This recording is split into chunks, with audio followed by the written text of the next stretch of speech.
Vendredi après-midi à 14h35, le téléphone de la classe a sonné pendant que j'enseignais la chimie. 23 élèves de seconde me regardaient faire une démonstration de réactions acido-basiques avec du papier tournesol. J'ai ignoré la première sonnerie parce que le protocole de sécurité du laboratoire interdisait toute interruption pendant les expériences. Le téléphone a sonné à nouveau. Je l'ai décroché et j'ai entendu la voix de la secrétaire trembler légèrement lorsqu'elle m'a dit de venir immédiatement à la cour de récréation de l'école primaire. Emma était tombée et les ambulanciers étaient déjà là. J'ai lâché le bêcher et j'ai couru. L'aile de l'école primaire partageait notre campus, et je connaissais l'itinéraire par cœur parce que je déjeunais avec Emma tous les vendredis dans sa classe de CE1. 3 couloirs plus loin, franchissant les doubles portes, passant devant les casiers qui sentaient encore la peinture fraîche des rénovations de l'été. La cour de récréation semblait anormale à 15 mètres de distance. Les enfants s'agglutinaient près de la clôture au lieu de jouer, contenus par 2 enseignants les bras tendus. Une ambulance était garée de travers, gyrophares allumés mais sans sirène. Cela signifiait que la patiente était consciente, ce qui était une bonne chose, mais le silence semblait pire d'une certaine manière. Emma était au sol près de la cage à poules, un ambulancier agenouillé à ses côtés. Son bras gauche était plié selon un angle impossible pour un bras. Je me suis laissé tomber à genoux sur les copeaux de bois, et elle s'est mise à pleurer plus fort en me voyant. L'ambulancier était jeune, peut-être 25 ans, avec ce genre de visage calme qui vient de l'exercice de ce métier depuis assez longtemps pour savoir que la panique n'aide pas. Il m'a dit que les 2 os étaient probablement cassés d'après le déplacement et que nous devions nous rendre immédiatement à l'hôpital Saint-Marie. Je suis monté dans l'ambulance avec Emma pendant qu'il l'installait sur le brancard, et elle a hurlé lorsqu'ils ont bougé son bras, même légèrement. Ce son a tout transpercé comme du verre se brisant dans une pièce vide. J'ai appelé Lisa de mon téléphone portable une fois que nous avons commencé à rouler. Elle a répondu à la 2e sonnerie, et je pouvais entendre le cliquetis de son clavier en arrière-plan car elle travaillait à domicile dans le design graphique. Je lui ai dit qu'Emma s'était cassé le bras et que nous nous dirigions vers les urgences. 2 secondes de silence. Puis elle a dit qu'elle partait tout de suite et m'a demandé si j'avais déjà appelé ma mère. J'ai dit que je voulais attendre d'en savoir plus de la part du médecin. Lisa a dit « Non, appelle-les maintenant ». C'est exactement à cela que sert la famille. L'ambulancier a placé un masque à oxygène sur le visage d'Emma, même si elle respirait normalement. Il m'a dit plus tard que cela donnait aux enfants quelque chose sur quoi se concentrer en dehors de la douleur. Nous sommes arrivés aux urgences à 14h58. Des portes automatiques, des néons qui rendaient tout trop lumineux, et cette odeur antiseptique spécifique à chaque hôpital. Les infirmières s'agitaient autour de nous, posant des questions sur l'assurance et les allergies, tandis que j'essayais de me souvenir de la date de naissance exacte d'Emma, alors que je la connaissais depuis 7 ans. Ils nous ont installés dans une chambre avec une cloison en rideau, et Emma restait allongée sur le lit en pleurant doucement pendant qu'une infirmière nous disait que le médecin arriverait dans quelques minutes. J'ai tenu la main valide d'Emma et lui ai dit qu'elle était très courageuse. À 15h25, Lisa a traversé le rideau en portant le lapin en peluche d'Emma avec lequel elle dormait chaque nuit et un sac de course en plastique contenant des vêtements de rechange pour moi, car je portais encore ma blouse de laboratoire avec des taches de produits chimiques sur les manches. Emma a attrapé le lapin avec sa main valide et l'a serré contre sa poitrine. Lisa a embrassé son front, a lissé ses cheveux et n'a rien dit sur le bras pour l'instant, parce que parfois, ne pas parler de la chose effrayante aide plus que d'en parler. À 15h30, le docteur Patel est entré. Elle était plus âgée, peut-être 60 ans, avec des cheveux gris courts et ce genre de voix douce que l'on utilise avec les enfants effrayés. Elle a regardé le bras d'Emma sans le toucher et a dit qu'ils avaient besoin de radiographie avant de pouvoir nous dire quoi que ce soit de définitif. Ils ont emmené Emma dans le couloir sur le lit et nous avons suivi derrière comme une petite parade. Département de radiologie, salle froide, grosse machine qui ressemblait à quelque chose sorti d'un film de science-fiction. Emma a pleuré pendant tout le processus. Nous nous sommes tenus dans le couloir après coup, attendant les résultats, et Lisa m'a tenu la main sans rien dire parce qu'il n'y avait encore rien à dire. 15h45. De retour dans la salle d'urgence avec les images radiographiques affichées sur un écran d'ordinateur fixé au mur. Le docteur Patel a montré 2 os qui étaient clairement cassés avec des fragments déplacés l'un par rapport à l'autre au lieu d'être correctement alignés. Le radius et le cubitus étaient tous 2 fracturés, a-t-elle dit, ce qui signifiait qu'Emma avait besoin d'une chirurgie pour placer des broches et tout maintenir en position pendant la guérison. Il l'admettrait pour la nuit, peut-être 2 nuits, selon la façon dont elle réagirait à l'intervention. Lisa a serré ma main assez fort pour que ses ongles s'enfoncent légèrement dans ma paume. Le docteur Patel a dit que la chirurgie était prévue entre 18h et 19h et que nous pouvions rester avec Emma d'ici là. Ensuite, elle irait à la chambre 340 au service de pédiatrie. Quand le médecin est parti, Lisa m'a regardé et a dit que je devais appeler ma famille et leur dire ce qui se passait. J'ai sorti mon téléphone et j'ai ouvert le chat de groupe familial qui comptait 8 personnes, moi, Lisa, ma mère, mon père, ma sœur Ashley, mon frère Jake, ma tante Carole et le mari d'Ashley, Brett. J'ai tapé le message expliquant qu'Emma s'était cassé les 2 os de l'avant-bras et avait besoin d'une chirurgie ce soir à l'hôpital Saint-Marie, et que nous serions ici pendant 2 ou 3 jours dans la chambre 340 après la fin de l'intervention. J'ai cliqué sur envoyer à 15h45 et j'ai regardé l'écran, voyant les accusés de réception apparaître un par un au cours des 6 minutes suivantes. Maman à 15h47, Ashley à 15h48, papa à 15h50, Jake à 15h51. Tous les 4 ont vu le message dans les 6 minutes suivant mon envoi. J'ai dit à Lisa qu'il l'avait vu et elle a hoché la tête en disant « Bien. Quelqu'un passera probablement bientôt. » 16h, une infirmière a apporté à Emma des médicaments préopératoires dans un petit gobelet en plastique qui ressemblait à ceux qu'on reçoit chez le dentiste. C'était un liquide qui avait un goût d'arôme artificiel de cerise, d'après la grimace d'Emma quand elle l'a avalé. Le médicament l'a rendue somnolente en 20 minutes. Lisa s'est assise dans le fauteuil à côté du lit, lisant à haute voix un livre sur une fille et un dragon, tandis que les yeux d'Emma continuaient de se fermer et de s'ouvrir de plus en plus lentement à chaque fois. Je me suis assis dans l'autre fauteuil, vérifiant mon téléphone toutes les quelques minutes. 16h15, aucun message de personne. 16h30, toujours rien. 17h, 0 réponse dans le chat de groupe. Je l'ai rouvert juste pour confirmer que j'avais bien envoyé le message et que je n'imaginais pas des choses. Le message était là avec les 4 accusés de réception toujours affichés et aucune réponse en dessous. 17h30 est arrivé et est reparti. Lisa a levé les yeux du livre qu'elle lisait et a demandé si quelqu'un avait répondu. J'ai dit pas encore, et elle a froncé les sourcils en disant « C'est bizarre ». 18h15 l'infirmière est entrée et a dit qu'ils étaient prêts à emmener Emma en chirurgie maintenant. Emma a ouvert les yeux, encore groggy par les médicaments, et a prononcé mon nom comme une question. Je me suis levé, j'ai tenu sa main valide et je lui ai dit que je serais juste ici, à cet endroit précis, quand elle se réveillerait, et je lui ai promis. Elle a dit, d'accord. Ils ont fait rouler son lit hors de la chambre et dans le couloir vers les doubles portes marquées bloc opératoire, et nous ne pouvions pas dépasser ce point. Les portes se sont refermées derrière elle et nous sommes restés là un long moment avant de marcher vers la salle d'attente chirurgicale. Des chaises inconfortables au rembourrage mince, de vieux magazines d'il y a 3 mois, une télévision au mur diffusant les informations sans le son. Nous nous sommes assis et j'ai vérifié mon téléphone à nouveau. Une notification Instagram d'Ashley. J'ai ouvert l'application et j'ai vu qu'elle avait publié une story il y a 6 minutes. C'était une photo de qualité professionnelle, probablement prise avec son téléphone avec l'un de ces filtres qui donnent à tout un aspect luxueux. La photo montrait ma mère, mon père, mon frère Jake, ma tante Carole, le mari d'Ashley, Brett, et Ashley au milieu. Ils tenaient tous des coupes de champagne et souriaient. La légende disait, mes 34 ans n'ont jamais été aussi bons, avec un emoji bouteille de champagne, un emoji couronne et les mots bénis et la famille d'abord. Publié à 18h10. J'ai fixé la photo pendant 30 secondes en essayant de faire en sorte que mon cerveau traite ce que je voyais. Puis je l'ai montré à Lisa. Elle a regardé l'écran, puis moi, et a dit qu'ils étaient à la fête d'anniversaire d'Ashley d'une voix totalement dénuée d'émotion. J'ai dit qu'ils avaient tous lu mon message à 15h50. Son visage est devenu complètement froid. Pas encore en colère, juste vide, comme si quelqu'un avait éteint toutes les lumières derrière ses yeux. Elle a dit de continuer à surveiller parce qu'il y aurait d'autres publications.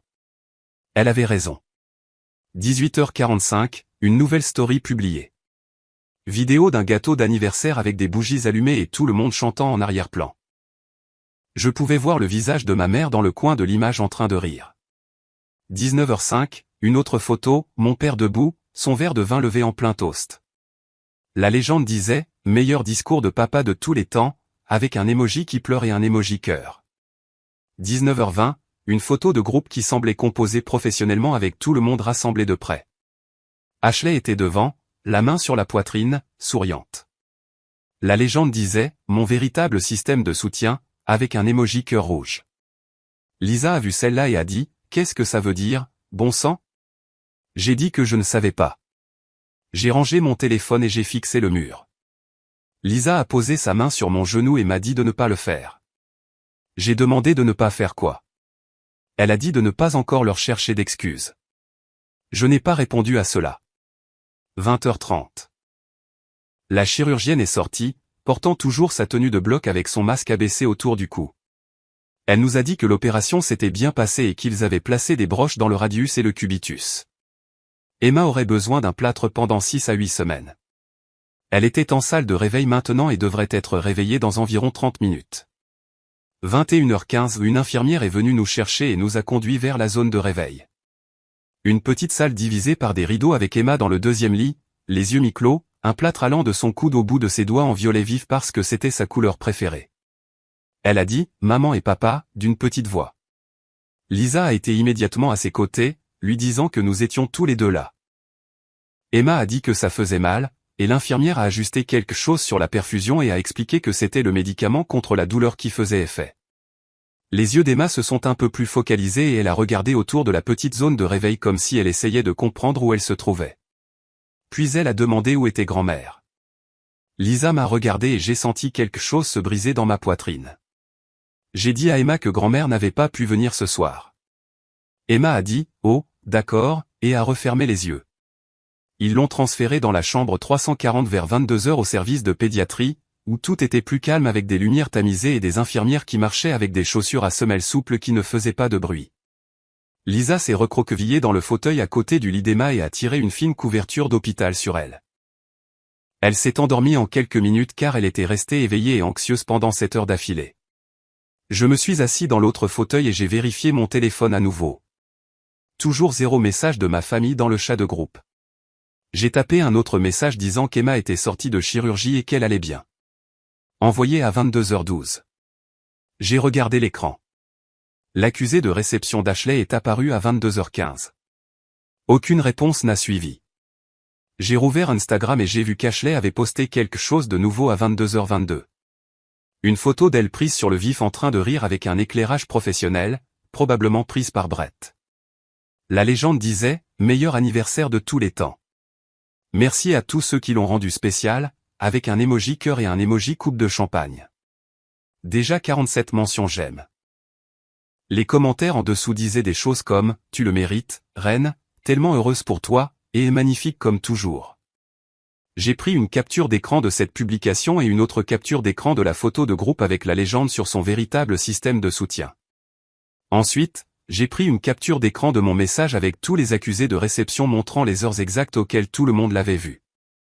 J'ai enregistré les 3 images dans un dossier, rangé mon téléphone et je suis resté assis dans la chambre d'hôpital sombre à écouter Emma respirer. Samedi matin à 7 heures, Lisa s'est réveillée et s'est étirée dans le fauteuil où elle avait probablement mal au cou pour avoir dormi dans une position bizarre toute la nuit. Emma dormait toujours, respirant régulièrement avec son bras plâtré reposant sur la couverture. Lisa m'a dit de rentrer à la maison pour prendre une douche et qu'elle resterait ici avec Emma. J'ai demandé si elle était sûre et elle a dit oui. Qu'il fallait juste rapporter le petit déjeuner quand je reviendrais. Peut-être des bagels.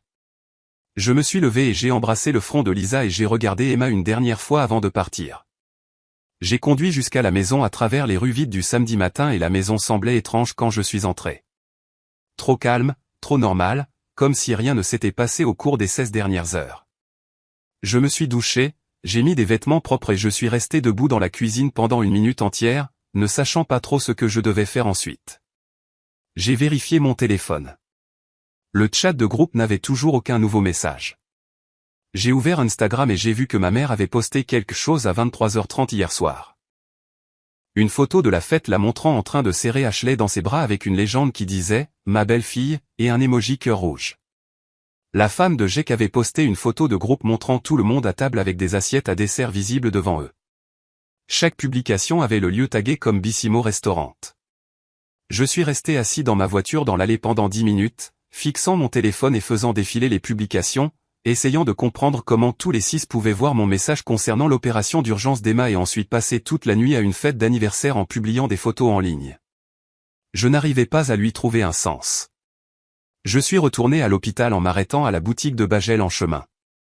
J'ai pris ce préféré d'Emma au sucré à la cannelle. 9h, de retour dans la chambre 340. Emma était réveillée, regardant quelque chose sur l'iPad que Lisa avait dû apporter de la maison. Elle mangeait son bagel lentement d'une seule main, maladroite et prudente. Lisa l'a regardé un instant, puis m'a entraîné dans le couloir. Elle a demandé si quelqu'un avait appelé et j'ai dit non. Elle a demandé si quelqu'un avait envoyé un SMS et j'ai dit rien. Sa mâchoire s'est serrée de cette façon qu'elle a quand elle a pris une décision et que rien ne la fera changer d'avis, peu importe ce que je dis. Elle a dit qu'elle allait poster à ce sujet sur Nextdoor pour que nos voisins sachent ce que ma famille a fait.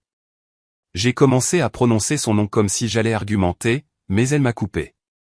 Elle a dit non. Elle en avait fini de les protéger. Ils m'ont ignoré et ils ont ignoré Emma et ils ont fait la fête toute la nuit comme si de rien n'était. Elle a sorti son téléphone et a commencé à taper avant que je ne puisse dire autre chose. Non pas que je veuille l'arrêter. Samedi matin à 9h30, Lisa m'a montré son téléphone avant de poster quoi que ce soit. J'ai lu ce qu'elle avait écrit sur l'application Nextdoor. Cette phrase, simple, directe, sans accusation, juste des faits avec des horodatage, hier, notre fille de 7 ans a subi une chirurgie d'urgence. Mon mari a envoyé un SMS à sa famille à 15h45. Tous les 6 l'ont lu en moins de 5 minutes. 0 a répondu. À 18h, ils ont posté des photos d'une fête d'anniversaire. À 21h30, notre fille a demandé où était sa grand-mère. Voici qui ils sont. J'ai hoché la tête et elle a cliqué sur publier. Elle a dit, c'est parti. 10h, mon téléphone a commencé à vibrer avec des notifications. 15 alertes Nextdoor dans les 10 premières minutes. J'ai ouvert l'application et j'ai regardé les commentaires apparaître en temps réel sous le message de Lisa. Quelqu'un nommé Jennifer m'a écrit que c'était déchirant. Un autre commentateur a demandé si j'étais enseignant au lycée Lincoln parce qu'il reconnaissait mon nom d'après les réunions parents-professeurs de l'année dernière. Une troisième personne a demandé si la sœur était Ashley de Cascade Realty. Quelqu'un d'autre a écrit qu'il connaissait ma famille et ne pouvait pas croire que c'était vrai. Le nombre de réactions au bas du message est passé de 12 à 43 puis à 63 au cours de la première heure. J'ai montré l'écran à Lisa et elle l'a juste regardé sans rien dire. 10h30, je suis descendu à la cafétéria de l'hôpital pour prendre un café parce que je n'avais pas dormi plus de 2 heures et que j'avais besoin de caféine. La cafétéria était presque vide un samedi matin, juste quelques infirmières en pause et un homme âgé mangeant des œufs brouillés seul dans un coin. J'ai pris mon café et je retournais vers l'ascenseur quand mon téléphone a sonné. Le principal Henderson. J'ai répondu et il m'a demandé comment allait Emma. Je lui ai dit qu'elle allait bien, l'opération s'était bien passée et nous la ramènerions probablement lundi à la maison. Il a dit, bien. Il était heureux de l'apprendre. Puis sa voix a légèrement changé et il a dit qu'il avait vu quelque chose sur Nextdoor ce matin-là. Il a demandé si ce message concernait ma famille. J'ai arrêté de marcher et je suis resté au milieu du couloir, tenant mon café. Je lui ai dit, oui monsieur, c'était ma famille. Il a dit qu'il n'en avait aucune idée et qu'il était désolé de ce que nous traversions. Je l'ai remercié et j'ai dit que nous gérions la situation. Puis il a demandé si ma sœur était Ashley de Cascade Realty. Mon cœur a fait un bond. J'ai dit oui et j'ai demandé pourquoi il posait la question. Il a expliqué qu'elle s'occupait de son achat de maison et qu'il signait ce lundi. Puis il y a eu une pause gênante et il a dit, le monde est petit, enfin. Donnez le bonjour à Emma. Nous avons raccroché. Je suis resté là pendant encore 30 secondes à traiter cette information avant de retourner vers l'ascenseur. 11h, de retour dans la chambre d'Emma. Emma dormait à nouveau. Lisa lisait quelque chose sur son téléphone. J'ai sorti le mien et j'ai ouvert Google. J'ai cherché Henderson Cascade Realty et 847 Oak Street. J'ai trouvé l'annonce immédiatement, une maison d'une valeur de 850 000 $ avec des photos professionnelles montrant une cuisine rénovée et un jardin avec piscine. Le nom d'Ashley figurait sur l'annonce en tant qu'agent. J'ai ouvert Facebook et je suis allé sur la page professionnelle d'Ashley. Je suis remonté 3 semaines en arrière et j'ai trouvé une publication avec une photo montrant Ashley debout entre un couple plus âgé devant la même maison de l'annonce. L'homme était sans aucun doute Henderson. Même lunettes, même cheveux gris. La légende parlait de son enthousiasme à aider des clients de longue date à trouver la maison de leur rêve et mentionnait ensuite que lorsque l'on a des racines familiales dans la communauté, la confiance vient naturellement. Il y avait une ligne spécifique où elle écrivait « Dédicace à mon frère David, enseignant bien-aimé au lycée Lincoln », avec un point d'exclamation. La publication avait 42 mentions j'aime et 6 commentaires. Un commentaire disait, les liens familiaux comptent. Un autre disait, c'est de la vraie intégrité, ça. J'ai fixé cette publication pendant 1 minute entière. Elle avait utilisé mon nom, ma réputation, sans demander, sans même me le dire. Lisa a levé les yeux de son téléphone et a demandé ce qui n'allait pas. Je lui ai montré l'écran. Elle l'a lu, puis m'a regardé, puis l'a relu. Elle a demandé si Ashley s'était servi de mon nom pour gagner en crédibilité auprès de ses clients. J'ai dit, apparemment, oui, et je ne l'ai jamais su jusqu'à maintenant. La mâchoire de Lisa s'est serrée et elle a dit, cela rend tout encore pire d'une certaine manière. 11h30, mon téléphone a commencé à sonner. Maman qui appelait. J'ai décliné l'appel. 10 secondes plus tard, il a sonné à nouveau. Maman appelait encore. Décliné. Mon téléphone a immédiatement commencé à sonner avec le numéro de Lisa s'affichant sur l'écran de maman. Elle appelait Lisa maintenant. Lisa a décliné sans même regarder qui c'était. Les messages textes ont commencé à arriver. Le nom de maman est apparu avec un message en lettres majuscules nous disant de retirer cette publication. Ashley en a envoyé un disant que nous étions en train de détruire sa carrière. Jake en a envoyé un demandant pourquoi nous devions rendre cela public alors que c'était entre nous. J'ai mis le chat de groupe en sourdine et j'ai posé mon téléphone face contre terre sur la table à côté du lit d'Emma. Emma a bougé, a ouvert les yeux et a demandé qui n'arrêtait pas d'appeler. Je lui ai dit, personne d'important. 14h, Emma faisait à nouveau la sieste après avoir déjeuné. J'ai vérifié Nextdoor et j'ai vu que le nombre de commentaires avait atteint 138. J'ai parcouru certains des plus récents. Une femme nommée Jennifer m'avait écrit qu'elle avait une visite prévue avec Ashley pour lundi mais qu'elle venait de l'annuler. Elle a écrit que si Ashley ne pouvait pas se présenter pour l'opération de sa nièce, elle ne méritait le commerce de personne.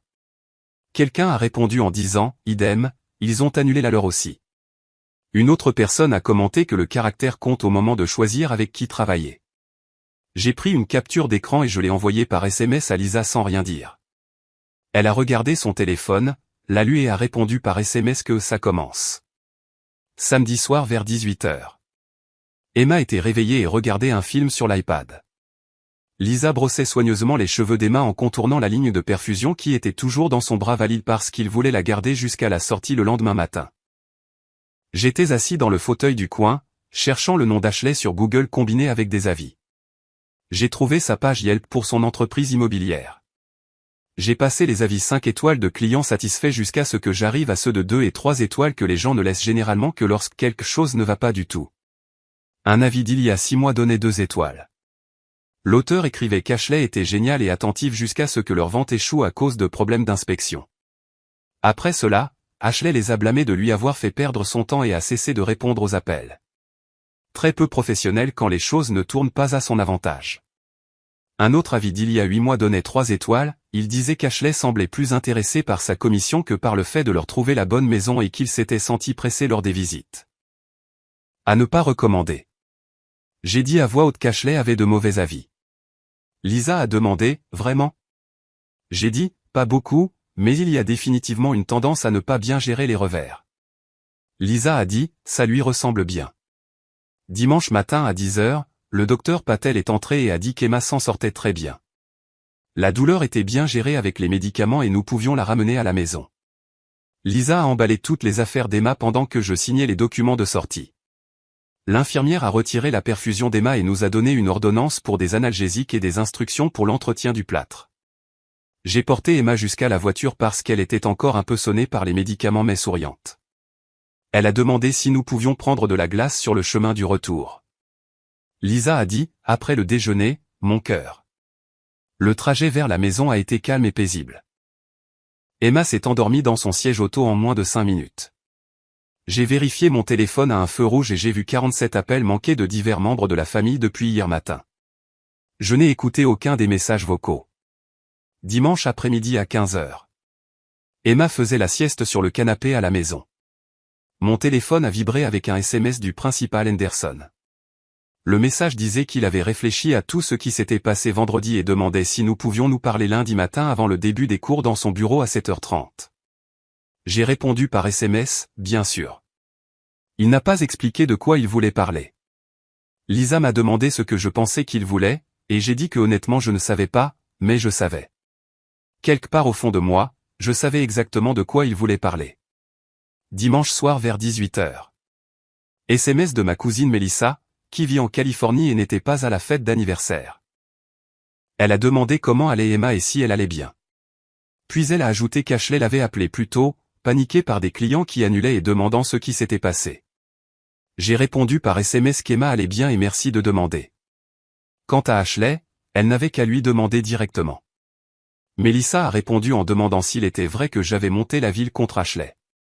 J'ai écrit que j'avais dit la vérité et que les gens faisaient leur propre choix sur la base de cette information. Mélissa a renvoyé un pouce levé et a dit qu'elle ne m'en voulait pas. Ce SMS confirmait qu'Ashley perdait plusieurs clients, pas seulement Henderson. Lundi matin à 7h15, je suis entré au lycée Lincoln par l'entrée principale. Lisa est restée à la maison avec Emma, qui devait se reposer au moins un jour de plus avant de retourner à l'école. Les couloirs étaient vides car les élèves n'arriveraient pas avant 45 minutes. J'ai marché jusqu'au bureau d'Henderson. La porte était ouverte. Il était assis à son bureau avec son café et m'a fait signe d'entrer. Il m'a demandé si je voulais un café et j'ai dit que ça allait. Il m'a dit qu'il voulait être direct parce qu'il me respectait trop pour tourner autour du pot. Il avait réfléchi à l'achat de la maison tout le week-end. Je suis resté silencieux et l'ai laissé parler. Il a dit qu'il vivait à Ridgemont depuis 30 ans et qu'il connaissait beaucoup de monde dans cette communauté. Après la publication sur Nextdoor samedi, son téléphone n'avait pas arrêté de sonner. Des parents appelaient, d'autres enseignants appelaient, tout le monde demandait s'il était au courant de ma situation familiale. J'ai commencé à m'excuser de rendre les choses embarrassantes, mais il m'a coupé la parole et m'a dit de ne pas m'excuser. Ensuite, il m'a demandé si Ashley avait utilisé mon nom dans ses documents marketing. J'ai sorti mon téléphone et lui ai montré la publication Facebook d'il y a 3 semaines avec la phrase sur les racines familiales, me mentionnant spécifiquement comme son frère qui enseignait à Lincoln. Il l'a lu et son visage a changé. Il est devenu plus dur d'une certaine manière. Il a dit, je vois. Puis il m'a annoncé qu'il se retirait de l'achat de la maison. J'ai commencé à dire qu'il n'était pas obligé de faire ça, mais il m'a de nouveau interrompu et a dit, si, il le fallait. Il a expliqué qu'il avait dit à Ashley qu'il achetait par son intermédiaire parce qu'il lui faisait confiance. Une partie de cette confiance reposait sur le fait qu'elle parlait de ses liens familiaux étroits et qu'elle me mentionnait spécifiquement par mon nom. Elle s'était servie de ma réputation pour asseoir sa crédibilité auprès de lui. J'ai dit que j'ignorais qu'elle avait fait cela. Il a dit qu'il me croyait, ce qui, en fait, rendait les choses encore pires. Elle avait exploité mon bon nom sans ma permission, puis avait ignoré l'opération d'urgence de ma fille pour aller faire la fête. Ce n'était pas quelqu'un avec qui il voulait faire affaire. J'ai demandé ce qu'il allait lui dire. Il a répondu la vérité, qu'il avait reconsidéré sa décision. Nous avons discuté encore 5 minutes d'Emma, de son retour à l'école et de ce qu'il pouvait faire pour aider. Je l'ai remercié et j'ai dit que nous nous en sortions bien. Je suis sorti de son bureau à 7h55 et je suis resté un moment dans le couloir vide avant de me diriger vers ma classe. Pour la première fois depuis des années, j'ai ressenti quelque chose que je n'arrivais pas tout à fait à nommer au début. Puis j'ai réalisé ce que c'était, je me sentais reconnu. Pas par ma famille qui m'avait ignoré pour une fête d'anniversaire, mais par mon patron qui avait pris une décision commerciale basée sur l'intégrité. Cela comptait pour moi. Lundi matin à 8h, j'étais de retour dans ma classe pour enseigner le tableau périodique à un groupe d'élèves de première qui semblait à moitié endormis. Lisa était restée à la maison avec Emma, qui avait besoin d'au moins un jour de repos supplémentaire avant de retourner à l'école. J'écrivais les configurations électroniques sur le tableau blanc et j'expliquais les couches de valence tout en essayant de ne pas penser à tout ce qui s'était passé pendant le week-end. Une fille au premier rang a levé la main et a demandé si ma fille allait bien. Je lui ai répondu qu'Emma allait très bien et je l'ai remercié d'avoir posé la question. Un autre élève, un garçon qui s'asseyait d'habitude au fond et ne participait jamais, a pris la parole sans lever la main. Il a dit que sa mère avait vu le message sur Nextdoor et que ce que ma famille avait fait était vraiment moche. Je me suis arrêté, le marqueur touchant encore le tableau blanc. J'ai dit à la classe, concentrons-nous sur la chimie. La cloche a sonné à 8h50 et les élèves sont sortis. J'ai vérifié mon téléphone en effaçant le tableau et j'ai vu 3 appels manqués, maman, Ashley, Jake. Je n'ai rappelé aucun d'entre eux. À 14h15, j'étais dans ma classe en train de corriger des rapports de laboratoire pendant mon heure libre quand mon téléphone a vibré avec un SMS du principal Henderson. Le message disait qu'il venait d'envoyer l'avis de retrait à Cascade Realty, avec effet immédiat.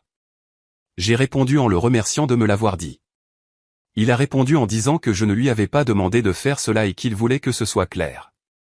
J'ai répondu que je le savais. J'ai vérifié l'heure sur mon téléphone, 14h15. Ashley venait probablement de la prendre ou allait la prendre d'une minute à l'autre. J'ai mis mon téléphone dans le tiroir de mon bureau et je me suis remis à mes corrections. À 14h47, je rentrais de l'école en voiture, mon téléphone étant connecté au Bluetooth du véhicule.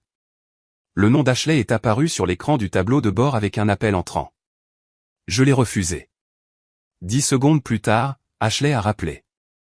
J'ai refusé à nouveau. Une notification de message vocal est apparue, mais je ne l'ai pas écoutée. Mon téléphone a vibré avec une rafale de messages textuels. Je les ai ouverts à un feu rouge. 4 messages d'Ashley, tous en majuscules. Le premier disait « Décroche ton téléphone ». Le deuxième disait qu'Henderson s'était rétracté. Le troisième demandait ce que je lui avais dit. Le quatrième disait « Appelle-moi maintenant ». J'ai mis le téléphone en mode ne pas déranger et je l'ai posé dans le porte-gobelet. À 15h30, j'ai franchi la porte d'entrée. Lisa était dans la cuisine en train de couper des légumes pour le dîner. Elle m'a demandé comment s'était passée l'école. J'ai dit que c'était bien et qu'Henderson s'était retiré de l'achat de la maison. Ses yeux se sont agrandis et elle a demandé s'il l'avait vraiment fait. J'ai dit, oui, il l'a fait. Emma était sur le canapé du salon avec son iPad posé sur les genoux et son bras plâtré reposant sur un oreiller. Elle a levé les yeux en entendant ma voix et a demandé si nous pouvions appeler grand-mère en FaceTime parce qu'elle voulait lui montrer son plâtre. Lisa et moi nous sommes regardés. J'ai dit à Emma, peut-être plus tard. Emma a dit, grand-mère n'a pas encore appelé et a demandé si elle était fâchée contre elle. La mâchoire de Lisa s'est crispée et j'ai pu voir qu'elle serrait plus fort le manche du couteau. Je me suis agenouillé près du canapé et j'ai dit à Emma que grand-mère n'était pas fâchée contre elle, elle était juste occupée pour le moment. Emma a dit, d'accord, et s'est remise sur son iPad. À 16h, mon téléphone était toujours en mode ne pas déranger, mais je pouvais voir les notifications s'accumuler sur l'écran de verrouillage. Entre 16h et 18h, mon téléphone a sonné 23 fois. Maman a appelé 6 fois. Ashley a appelé 8 fois. Papa 2 fois. Jake 3 fois. Des numéros inconnus qui étaient probablement Brett ou tante Carole essayant à partir de différents téléphones. Le compteur de la discussion de groupe est passé de 12 messages non lus à 47. Je regardais l'écran s'allumer encore et encore pendant que je préparais des spaghettis pour le dîner. Je n'ai répondu à aucun. Lisa se tenait à côté de moi, coupant des légumes et regardant mon téléphone vibrer sur le comptoir. Elle a dit, d'où Jésus, à voix basse. Emma a demandé depuis le salon qui n'arrêtait pas d'appeler. Je lui ai dit que ce n'était personne d'important. À 18h30, Emma était au lit après avoir pris ses analgésiques. Lisa et moi nous sommes assis sur le canapé et je lui ai dit que j'allais écouter un message vocal juste pour voir ce qu'il disait. J'ai ouvert mon téléphone et j'ai fait défiler 14 messages vocaux. J'ai choisi celui d'Ashley qui était arrivé à 18h03. J'ai appuyé sur lecture et je l'ai mis sur haut-parleur pour que Lisa puisse entendre. La voix d'Ashley est arrivée, en pleurs et en hurlant. Elle a prononcé mon nom et m'a dit de décrocher. Elle a dit qu'Henderson s'était rétracté et qu'elle venait de perdre 25 000 $. Elle a dit qu'il ne rendait pas ses appels et a demandé ce que je lui avais dit. Elle m'a accusé de la saboter. Puis sa voix est devenue plus forte et elle a dit que tout cela était à cause d'un bras cassé, et que les enfants se cassaient des bras tout le temps. Elle a dit que j'étais en train de détruire sa carrière pour rien et m'a dit de la rappeler. Le message vocal s'est terminé. Lisa a fixé le téléphone et a demandé si Ashley venait de dire pour rien. J'ai dit, oui, elle l'a dit. J'ai supprimé le message vocal et j'ai reposé mon téléphone. Lisa a demandé si j'allais la rappeler. J'ai dit, non, je n'allais pas le faire. Mardi matin à 7h, mon téléphone a vibré avec un SMS de Melissa. Elle disait que ma mère l'avait appelé hier soir et lui avait dit que toute la famille avait eu une réunion d'urgence à mon sujet. Il prévoyait de se présenter chez moi aujourd'hui et elle voulait me prévenir. Je l'ai remerciée de m'avoir prévenu. Elle a envoyé un autre message disant, pour ce que ça vaut, tu n'as rien fait de mal et Ashley a toujours été l'enfant préféré. J'ai pris une capture d'écran de la conversation et je l'ai montrée à Lisa au petit déjeuner. Je lui ai dit qu'il venait ici aujourd'hui. Elle a dit, bien, qu'il vienne. Mardi à 15h45, on a frappé à la porte. J'ai ouvert et j'ai trouvé maman et papa sur le perron. Les yeux de maman étaient rouges et gonflés comme si elle avait pleuré. Papa se tenait légèrement derrière elle, les mains dans les poches. Maman a dit que nous devions parler. Je lui ai dit qu'Emma dormait et de faire court. Papa a demandé s'il pouvait entrer.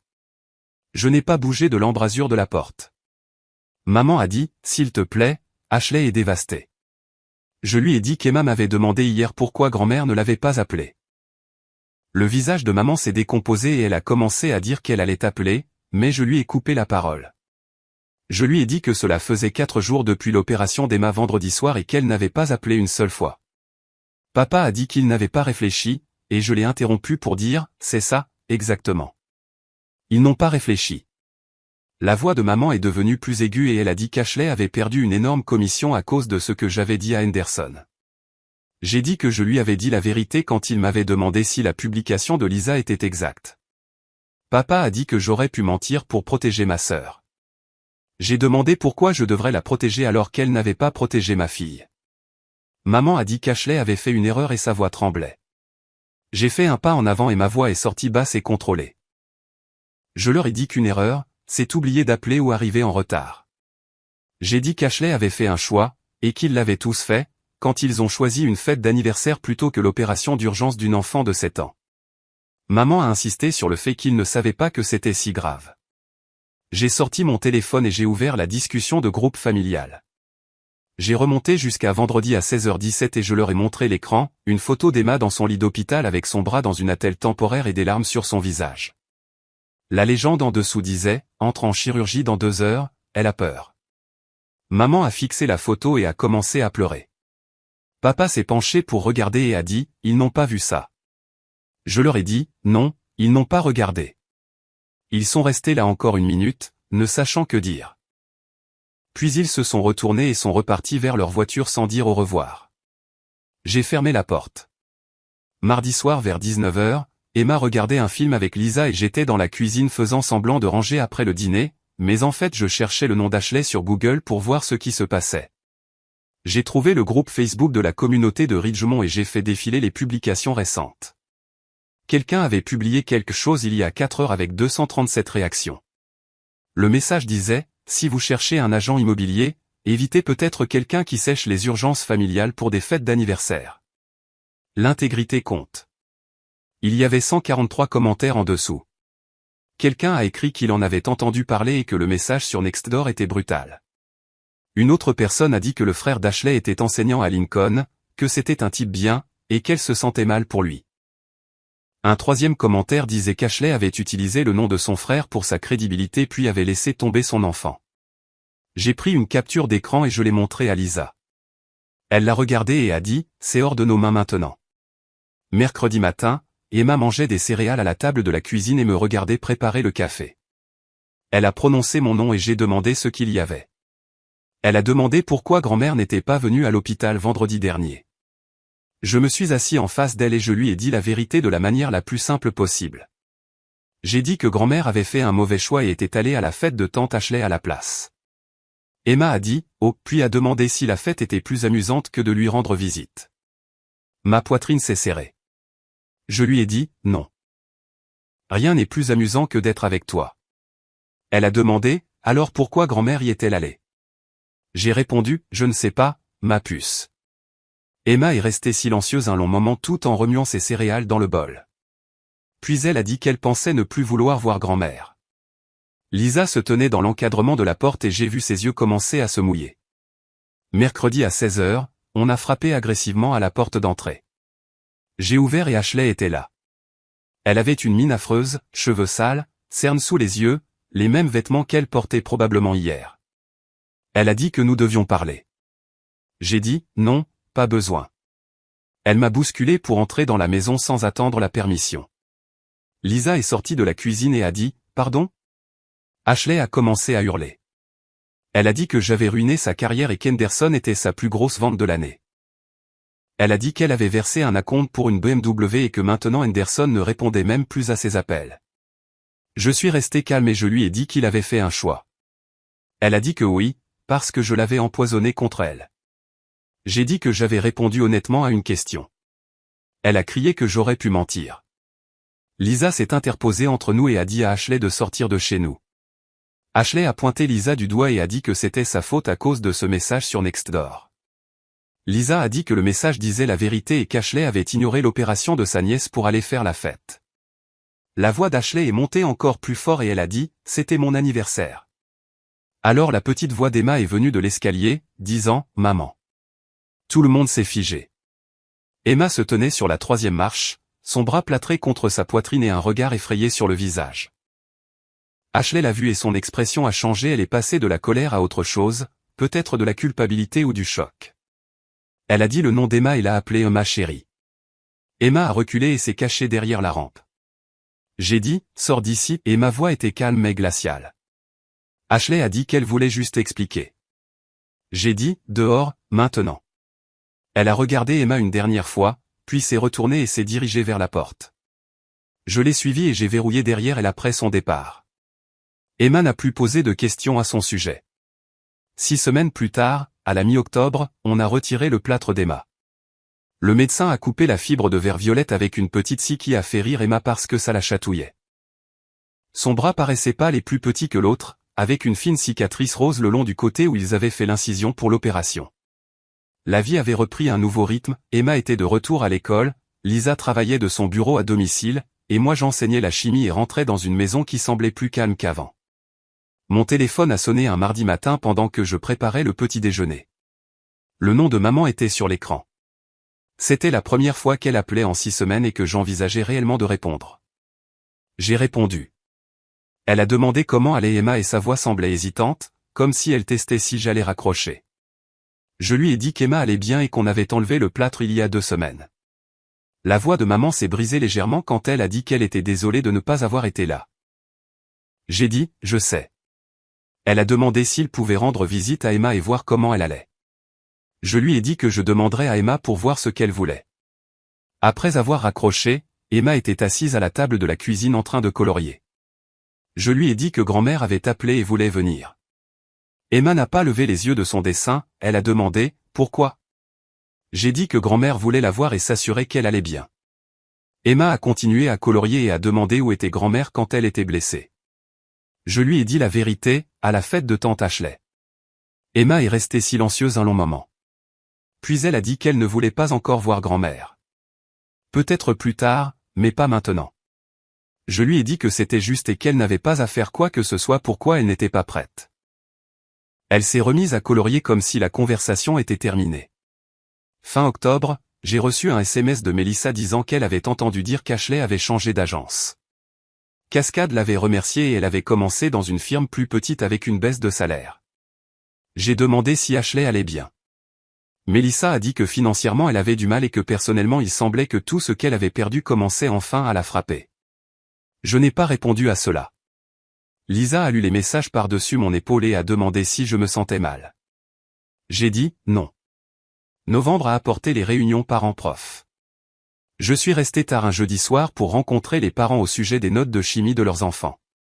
Le principal Henderson est passé dans ma classe vers 19 h quand la plupart des gens étaient partis. Il a demandé si j'avais une minute. Je lui ai dit « bien sûr ». Il a dit qu'il voulait que je sache qu'il avait acheté une autre maison avec un autre agent. Puis il m'a remercié d'avoir été honnête avec lui en septembre et a dit que cela en disait long sur mon intégrité. J'ai dit que je lui avais simplement dit la vérité. Il a répondu, c'est exactement le point, et il est parti. La semaine précédant la fête de l'Action de grâce, Lisa a demandé ce que nous faisions pour les vacances. Emma a dit qu'elle voulait aller quelque part, juste nous 3. Elle a suggéré la plage parce qu'elle voulait voir l'océan. Lisa a mentionné Cannon Beach et le visage d'Emma s'est illuminé. J'ai dit, faisons ça. Maman a appelé cette semaine-là pour demander si nous venions pour la fête de l'Action de grâce. J'ai dit non. Elle a dit que cela faisait 2 mois et qu'Emma avait besoin de sa famille. J'ai répondu, Emma a une famille moi et Lisa et c'est suffisant. Elle a demandé si j'allais vraiment priver Emma de ses grands-parents. Je lui ai dit que j'avais demandé à Emma si elle voulait venir et qu'Emma avait dit non. Puis j'ai dit qu'Emma avait 7 ans et comprenait les conséquences mieux que n'importe lequel d'entre eux. Maman n'a pas trouvé de réponse à cela. Nous avons loué une petite maison à Cannon Beach pour le week-end de la fête de l'Action de grâce. 2 chambres, une cuisine avec vue sur l'océan, à distance de marche du sable. J'ai cuisiné une dinde qui était probablement trop grosse pour 3 personnes. Emma et Lisa ont décoré la table avec des dindes en papier de couleur qu'Emma avait faites à l'école. Le dîner était calme et paisible, juste nous 3 à une table prévue pour 6. Emma a dit que c'était mieux que l'année dernière. J'ai demandé pourquoi. Elle a répondu, « Personne n'est méchant ici. » Lisa m'a serré la main sous la table et n'a rien dit. La première semaine de décembre, j'ai reçu un SMS d'Ashley. C'était la première fois qu'elle me contactait en 10 semaines. Le message disait qu'elle savait que je ne répondrais probablement pas, mais qu'elle tenait à dire qu'elle était désolée.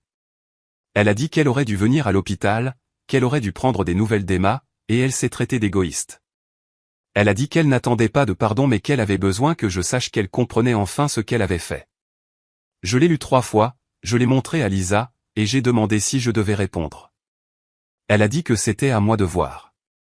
J'ai attendu 2 jours. Finalement, j'ai répondu que j'espérais qu'elle comprenait effectivement. J'ai envoyé le message. Elle n'a pas répondu, et je ne m'y attendais pas. En janvier, 3 mois après l'accident, Emma a terminé son dernier rendez-vous de physiothérapie et le médecin a dit qu'elle avait retrouvé toute sa mobilité. Comme neuve. Emma a fait une démonstration en touchant son épaule du bout des doigts et en tendant complètement son bras. Elle a demandé si elle pouvait refaire de la gymnastique.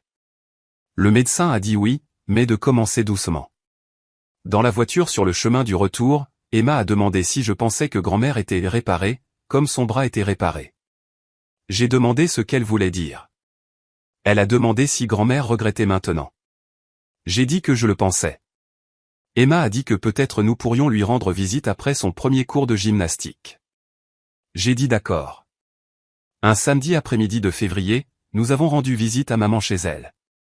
Nous étions d'accord sur 2 heures maximum. Maman a pleuré quand elle a vu Emma et s'est excusée de ne pas avoir été là. Emma a dit que c'était bon, qu'elle allait mieux maintenant. Maman m'a remercié d'être venue. Je lui ai dit qu'Emma voulait venir et que c'était pour elle, pas pour eux. La conversation était guindée et prudente, comme si nous marchions tous sur une glace qui pourrait se briser. Papa a interrogé Emma sur l'école. Maman a montré à Emma des photos de leur chien qui est mort l'année dernière. Nous sommes partis après exactement 2 heures. Emma a dit dans la voiture que c'était bien et a demandé si nous pouvions attendre un mois avant d'y retourner. J'ai dit, oui, ma puce, on peut. En mars, j'ai reçu un SMS de Melissa disant que Jake et sa femme ne parlaient plus à Ashley. Une histoire de honte jetée sur la famille. Papa avait arrêté d'appeler Ashley il y a des semaines. Seule maman essayait encore de la contacter régulièrement. J'ai répondu que c'était triste.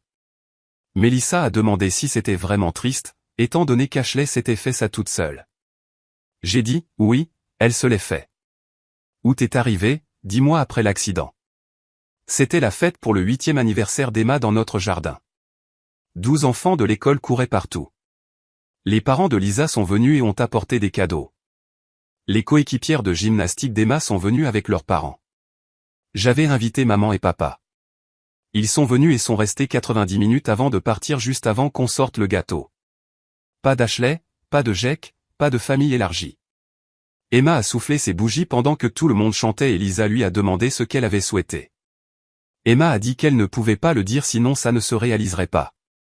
Ce soir-là, je l'ai bordée dans son lit et elle m'a demandé si j'étais content d'être resté avec elle à l'hôpital cette nuit-là. Ma gorge s'est serrée et je lui ai dit que je resterais toujours avec elle. Elle a dit, je sais. Des gens m'ont dit que j'avais surréagi. Ils ont dit qu'un bras cassé ne valait pas la peine de détruire des relations familiales. Ils ont dit que j'aurais dû laisser couler, mais ils n'ont pas compris de quoi il s'agissait réellement. Ce n'était pas à propos du bras cassé, de l'opération ou même de la fête d'anniversaire. C'était à propos de 6 personnes qui ont vu mon message et ont choisi de l'ignorer. C'était à propos de ma fille demandant où était sa grand-mère quand elle s'est réveillée effrayée et souffrante. Cette question a coûté $25 000 et sa réputation à Ashley. Elle a coûté à mes parents leur relation avec leur petite fille. Elle ne m'a rien coûté parce que les gens qui comptaient étaient présents, Lisa, les infirmières, mon principal, mes voisins, et des inconnus sur Internet qui ont compris que l'intégrité compte. Maman vient une fois par mois maintenant avec des limites de temps strictes. Emma le tolère parce qu'elle est une meilleure personne que moi. Ashley et moi ne nous parlons pas. Peut-être qu'un jour nous le ferons, peut-être pas. Jake envoie des cartes d'anniversaire qu'Emma n'ouvre pas. Le bras d'Emma a guéri en 6 semaines, mais ma famille est toujours brisée et le sera probablement toujours. Mais Emma est heureuse. Elle a de vrais amis. Elle fait de la gymnastique 3 fois par semaine. Elle sait à quoi ressemble la loyauté parce qu'elle m'a vu la choisir elle plutôt que tous ceux qui portaient mon nom de famille. Certaines personnes pensent que cela me rend froid. Peut-être qu'ils ont raison, mais je préfère être froid et présent que chaleureux et absent, à chaque fois. La cicatrice d'Emma s'est estompée en une fine ligne blanche au moment de ses 9 ans. Elle la suivait parfois du doigt en faisant ses devoirs ou en regardant la télé. Je lui ai demandé une fois si ça la dérangeait. Elle a dit non. Elle a dit que ça lui rappelait que les os guérissent plus solidement là où ils se cassent. Je ne lui ai pas dit que ce n'était pas scientifiquement exact. Cela n'avait pas d'importance. Je l'ai laissé croire à la métaphore.